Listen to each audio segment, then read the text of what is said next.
Hi, and welcome to Susan's Kitchen. I'm at Nakumatt Supermarket. I just want to pick up a few things for today's cooking.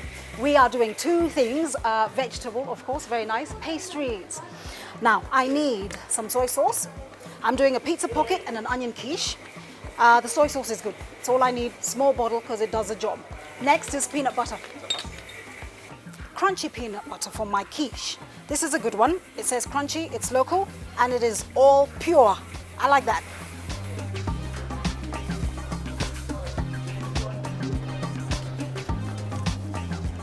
I need some cheese, mozzarella, and some cheddar.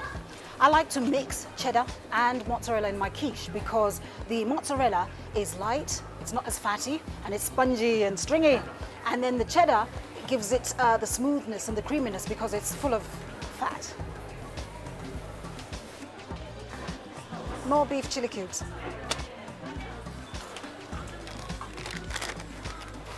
I like these. Nutfields peanuts, they come dry roasted and salted. I need puff pastry for my pizza pockets.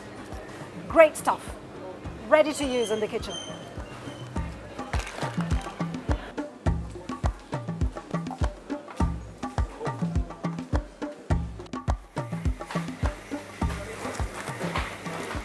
Some frozen peas. I like to pick them up at the very end of my shopping so that they don't thaw.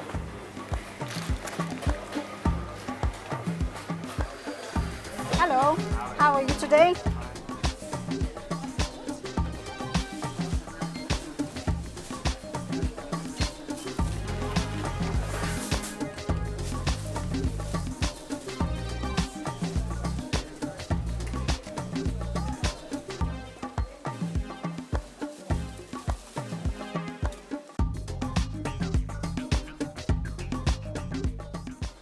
Well, the savory pastries we're doing today, we'll start off with a quiche. This is a peanut pastry onion quiche. And what a quiche is really like it's a pie. It's like a pie. You have pastry at the bottom. In a dish like this one, you put a pastry at the bottom, and then you've got some kind of mix in the center. And the mix is usually milk and egg based. So whether you use vegetables in it, whether you use meat in it, you must always have the egg and the milk. That's what makes a quiche. It makes a quiche. We will need some flour. This is what we call atta, the wholemeal flour. So you need some of that. And then you need a little bit of butter.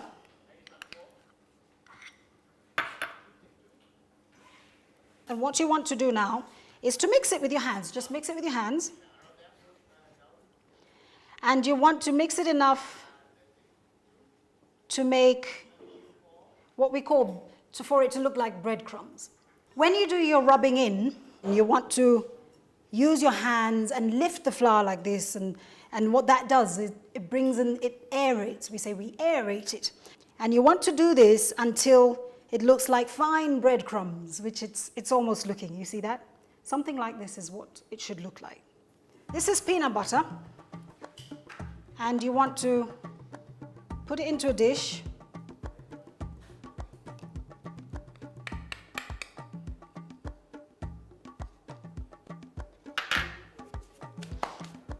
And then you want to get some boiling water, some really quite hot water. This that I'm using is a Rampton's kettle. And I like the Ramptons because they're really quite user-friendly. And what I'm doing now is giving a mix. Can you see that? I'm giving a mix to the peanut butter so that it becomes like a paste. And you want it a little bit runny. Add in some more water.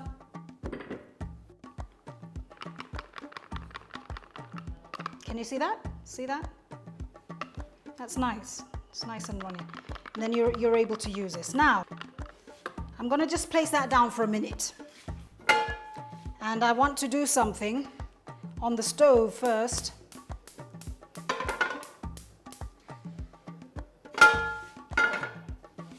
Little bit of oil. Some onion. I'm not even going to wait for it to heat. That's okay. Lots of onion. I like onion, I use it often. Lots of onion in there. Ooh, smells good. All right, and this I want it to just soften a little bit, and then I'm going to turn the heat off and let it cool, because that's going to be my next step, and I want it to cool before I use it. Right, so you come back over here and you do what is called make a well. Make a small hole like this, and then take that peanut butter and pour it in there little by little.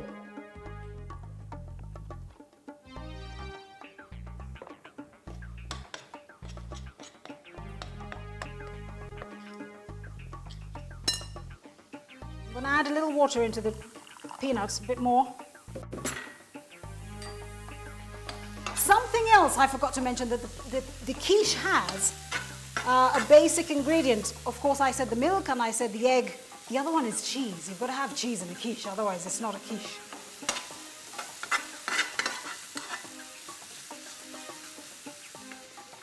Okay.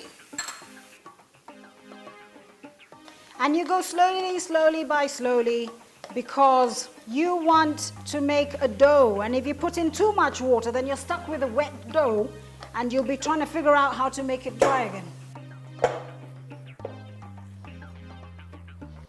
You want your dough to hold together. So mix it up until it holds together. And of course, it smells really nice. This is wholemeal flour with peanut butter. It smells good. Good exercise. Okay, this is nice. Now, I want to knead it just a little bit.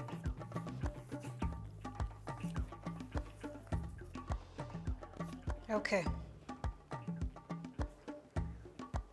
You want to dust your table with some flour so that when you roll it out, it doesn't stick. And you can dust the bit of pastry. Now this is a short crust pastry and it's quite crumbly. So don't worry if it looks like it's got big cracks in it, that's okay. Because once you put it onto your dish, you can mend those cracks.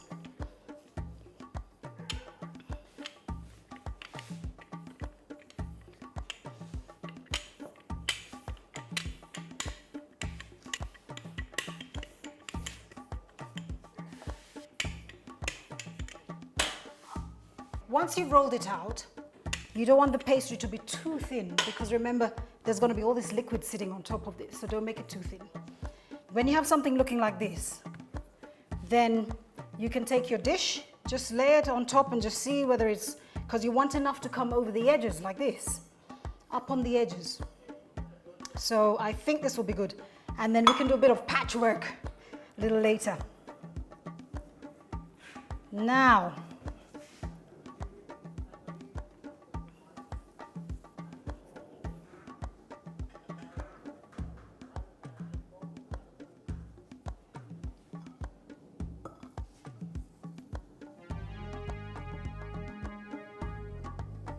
and then you go like this, you just press.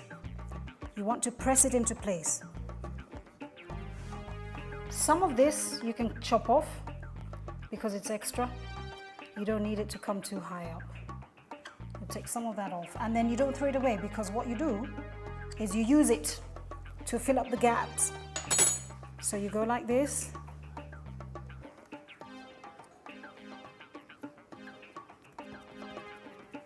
Now, once you've got that done, you can use your finger, you can use the back of a spoon, you can use the twines of the fork, and do a design. All right, something like this. And you do this, you go around at the edge. Take the onion and pour it into the case. And then just use your fingers and sort of spread it out like that. Make sure that you spread it out, it goes to all the corners. I need a little egg.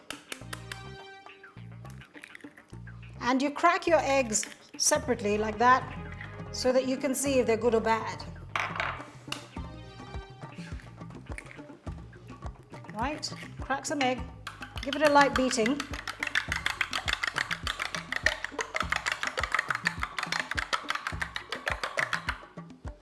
Right, and then we need some milk.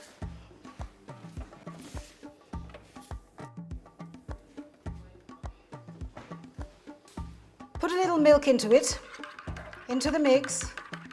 Keep stirring, keep stirring.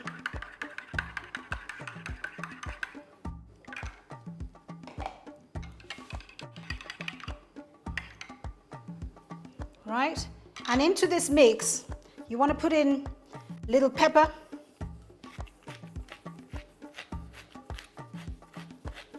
This is black pepper, and it really adds a nice twist to the whole thing. And some salt. Not too much, go slow on the salt. You'd rather add more salt on the table. Right, and then you're going to take this. And after mixing it just a little bit, you want to pour it into your onions, on top of your onions.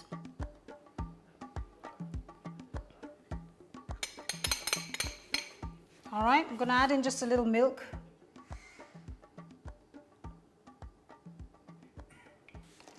Okay, I think we're going to go on a small break now. And then when we come back, I'm going to show you how to finish this off. It goes into the oven, and we'll start on the next dish, which is a pizza pocket.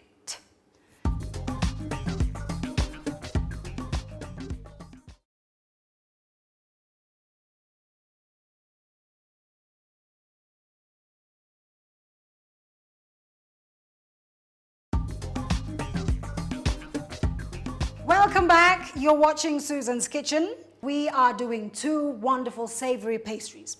We started off with a quiche, which I'm going to finish off for you, show you how that's going to be. And then we're going to do a pizza pocket, and these are vegetable dishes. What we're going to add in there is some cheese. I have a mixture of cheddar and mozzarella cheese. What I'm going to do is spill this right into here.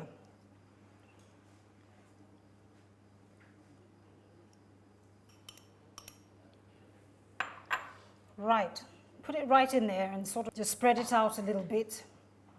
Spread it out. This is an onion quiche. I'm going to show you something fun you can do with your quiche.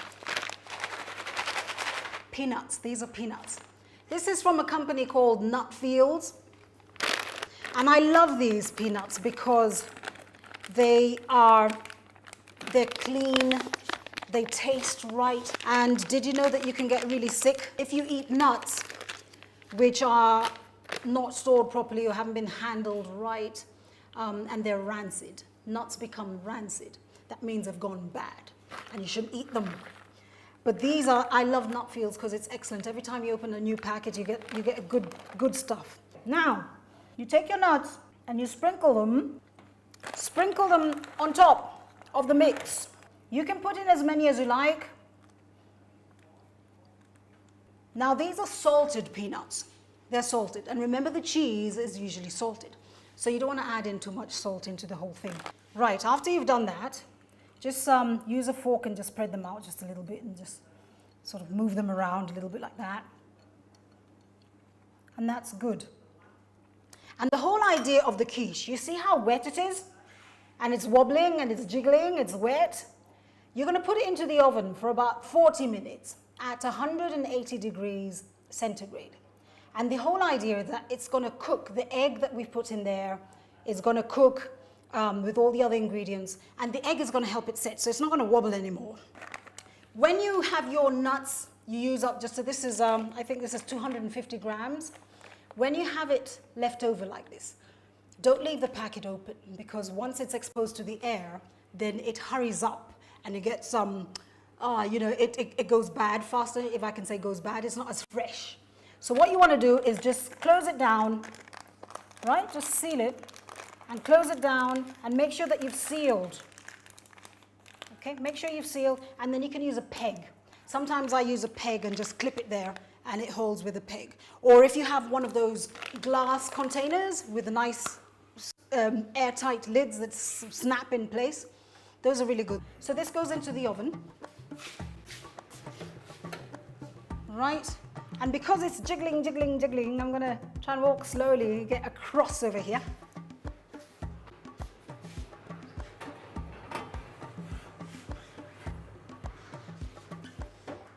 Right, Next, I want to show you a little trick.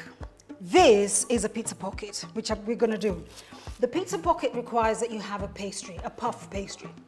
Now, if you know how to make puff pastry, it takes time. It takes time because you have to, knead the whole dough and all that. And then puff pastry means it's puffy and it's nice.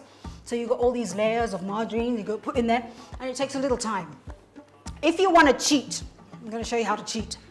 You can buy these things. We've got wonderful things in the supermarket these days. All right, so now you take some flour. You can take home baking flour. You can take whichever flour you have around the house. And what you want to do is just sort of sprinkle it around so it doesn't stick. Okay, so it doesn't stick. And then you buy these pastries. They come ready-made and they come in a roll, in a hard cardboard. So you keep them frozen. They can sit in the fridge for a long time, which is nice. And then you want to take it out of the deep freezer and let it thaw.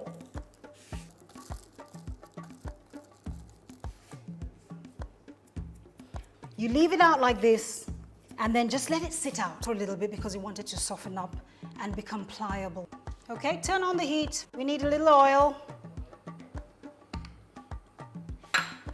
And then I've got spring onions. Can you see that? Can you see those spring onions? Right, when the oil gets hot, throw in your onions.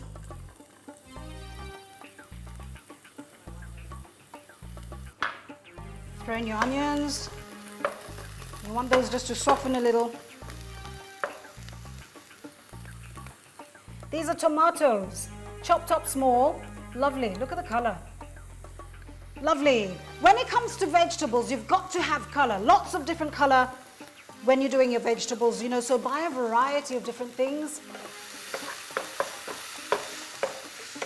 Right. Now, another little trick I'm going to show you. I want the tomatoes to become just a little bit mushy. And then there's this. This is what we call stock cubes. So instead of doing stock the old-fashioned way where you boil your bones for 4 hours and you put in the herbs and you let them simmer for a long time, that is the best way to go because you get the best tasting stock. But when you want to cheat and you don't have time and you want to do something quick, you get one of these. All right, and you throw it inside here. Ah, this one smells great. I'm going to show you how the packet looks because throw it in like that.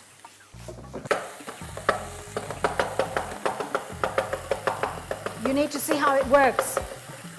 Okay. You put in your cube, and the cube I'm using is what we call the beef chili cube. It's a very nice one. And this is a beef chili. There's a beef plain. It smells nice. All right, the onions have become mushy. When you put your stock cube in, the stock cube is a flat, you see, it's a whole piece, okay? When you put it in, make sure you bang it up and mix it up well so that it dissolves. Right, next is peas. Peas. Nice peas. Put them in.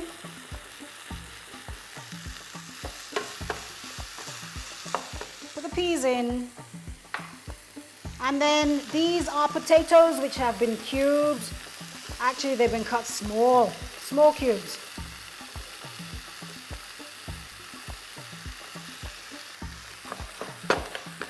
Okay.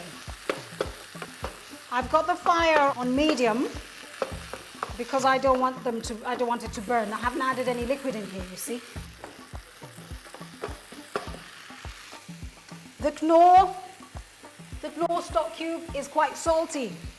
So if you're going to use a whole piece like this one, sometimes you use half because you don't want it too strong.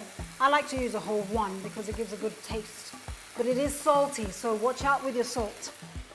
Okay, cover that just for a minute. Keep the fire on medium low, so it doesn't burn. Just do that there.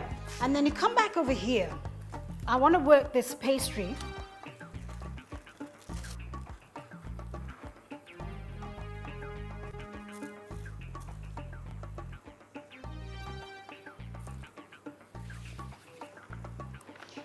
I've got a nice little gadget over here. This is a little gadget that you can buy at the Oshawa wholesalers here in town. And it comes in a set. So this is the biggest of them. And then you get a smaller one and a smaller one, and it goes up like a ladder. And so you can do different sizes. And what it is, it cuts your pastry. Dust your little pastry cutter, dust it. Dust it with some flour so that it doesn't stick. And then take your pastry and lay it. Don't stretch it. Don't stretch the pastry. It tends to stretch, so just sort of push it back in. I'm going to turn this off. Now, I'm going to have to bring my pot a little closer to me. And you want to place your filling in the middle, but you don't want to put too much in. You don't want to put too much filling in, because if you do, then it's going to be too fat and you won't be able to seal it properly. I'm pushing it over to the half mark where this pastry cutter is going to fold, and then you close it. Close it and push.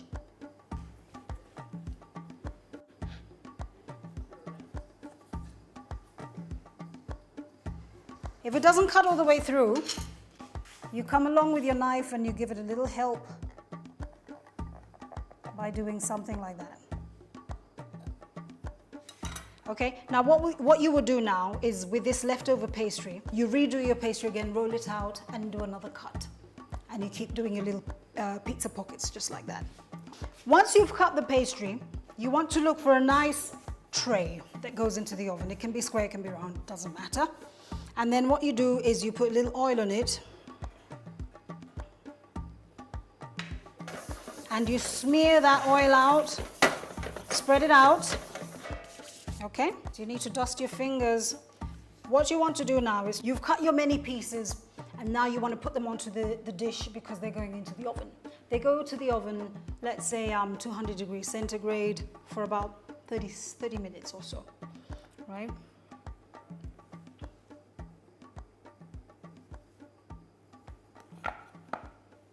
Okay, and then you dust it. Dusting it just helps it from, forming cracks or anything and getting stuck where you don't want it to get stuck. And you place it onto your dish where you've put the mafuta.